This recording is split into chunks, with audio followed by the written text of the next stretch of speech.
Man arrested for sexual assault at Taipei main station. KMT chair candidate Hsiao Longbin outlines Cross-Strait policy.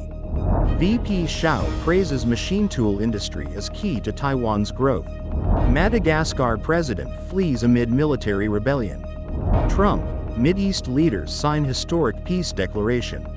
Soul legend D'Angelo dies at 51. Huge dinosaur trackway unearthed in UK quarry. Superwood, that is stronger than steel.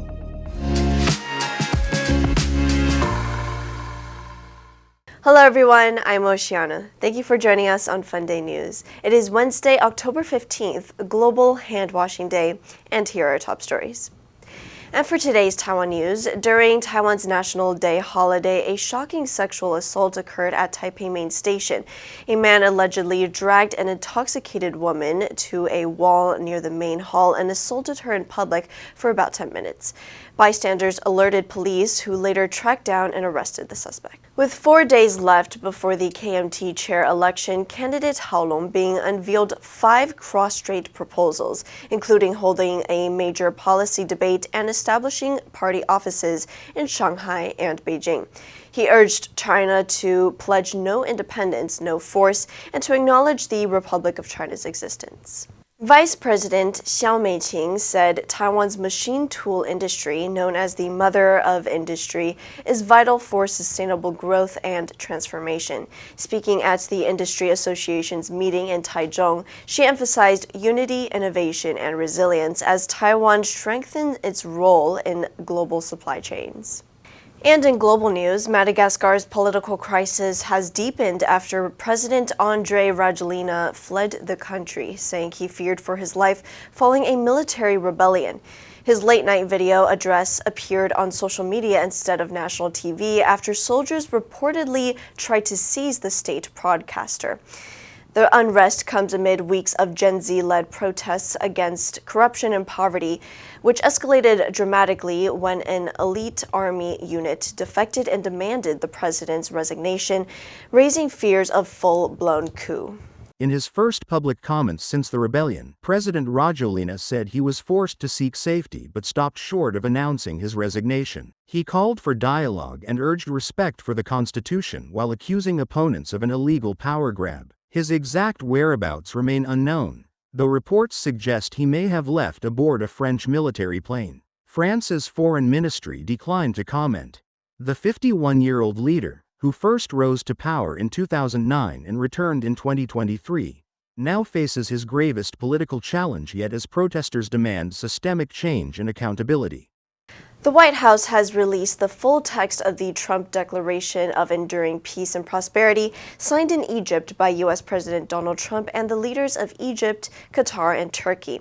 The agreement aims to secure the Israel-Hamas ceasefire and hostage release deal, formally ending more than 2 years of war.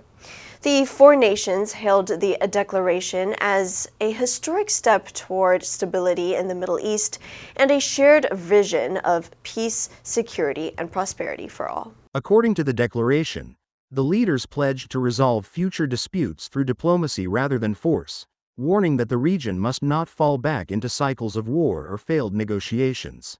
They called the suffering of the past 2 years a wake-up call, and vowed to pursue a better future for coming generations. The statement underscored coexistence between Israelis and Palestinians based on dignity, security, and prosperity, while protecting the region's religious and cultural heritage. It also reaffirmed a joint commitment to combating extremism and racism, stressing that violence must never become a way of life.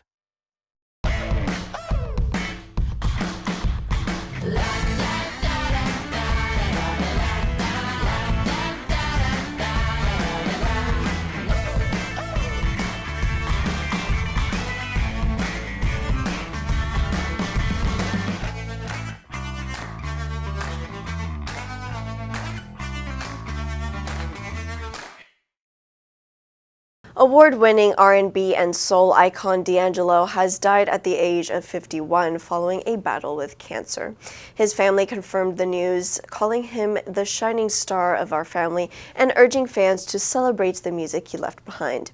Known for pioneering neo-soul, D'Angelo influenced generations of artists with his smooth vocals and genre-blending sound. Tributes from music legends like Doja Cat, Missy Elliott, and Jennifer Hudson have poured in, honoring his legacy and unmatched artistry. Born Michael Eugene Archer in Richmond, Virginia, D'Angelo taught himself piano as a child and won talent shows at Harlem's Apollo Theater before signing with EMI. His 1995 debut Brown Sugar made him a household name, followed by the Grammy-winning Voodoo in 2000. His hit Untitled, How Does It Feel, became iconic for its intimate, single-shot video. After years away from the spotlight, he made a powerful comeback with Black Messiah in 2014, inspired by social unrest in America. Despite personal struggles, D'Angelo's impact on soul and R&B remains timeless and deeply influential. Hidden beneath tons of rock in Dewar's farm Quarry, paleontologists have uncovered a dinosaur superhighway, revealing one of the longest sets of dinosaur footprints ever discovered. Scientists from across the UK excavated the site and found a 220-meter-long trail of giant sauropod tracks, believed to belong to Cetiosaurus, a massive, long-necked, plant-eating dinosaur that lived around 170 million years ago. These creatures could reach up to 18 meters in length, and they have insanely big footprints.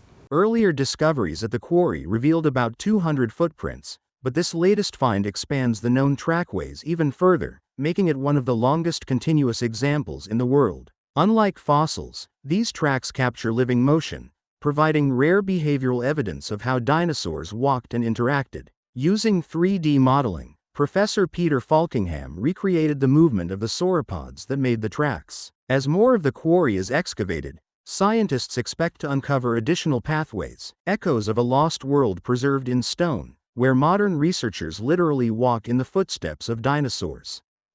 U.S. company InventWood has developed a revolutionary material called Superwood, which it claims has up to 10 times the strength-to-weight ratio of steel, while being as much as 6 times lighter. Co-founded by material scientist Liangbing Hu, the company has launched Superwood as a commercial product after more than a decade of research. The company says the material is up to 20 times stronger than normal wood and 10 times more resistant to dents, while also being impervious to fungi and insects. The key breakthrough came in 2017, when Hu discovered that treating regular wood with chemicals and then hot pressing it to collapse its cellular structure could make it denser and far stronger than most structural metals and alloys. Superwood is produced through a refined version of that process, which now takes hours instead of days, and is being manufactured at InventWood's plant in Frederick, Maryland. Although the current cost and manufacturing carbon footprint of Superwood are higher than regular wood, its carbon emissions remain about 90% lower than steel production. Having tested 19 wood species and bamboo successfully, InventWood believes this innovation could transform sustainable construction materials worldwide. The answer for yesterday was B, humanitarian. The international organization sent teams to provide humanitarian aid to the victims of the earthquake. Did you answer correctly? Now let's delve into today's news. Trump Mideast leaders sign historic peace declaration. Number 1, prosperity, 繁荣, 兴旺. Education is the key to national prosperity. Number 2, coexistence, 共存,共处. Humans must learn to live in coexistence with nature. Number 3, extremism, 极端主义. The government is taking steps to prevent the spread of extremism. Next, we have a multiple choice question for everyone to practice. Which answer would you choose? You can write your answer in the comment section, and the correct answer will be announced tomorrow. Global Hand Washing Day first emerged in 2008, making waves with a simple yet powerful message: clean hands save lives. This day was no small drip in the pond. It was a cannonball dive launched by the Global Hand Washing Partnership that soaked over 120 million kids in more than 70 countries on its first day. Imagine that. Kids from around the globe were lathering up in a sudsy symphony of cleanliness. And that's all for today's FUNDAY News. Be sure to tune into FUNDAY News from Monday to Friday and click the link below to join FUNDAY for free. I'm your host, Oceana, and I'll see you next time.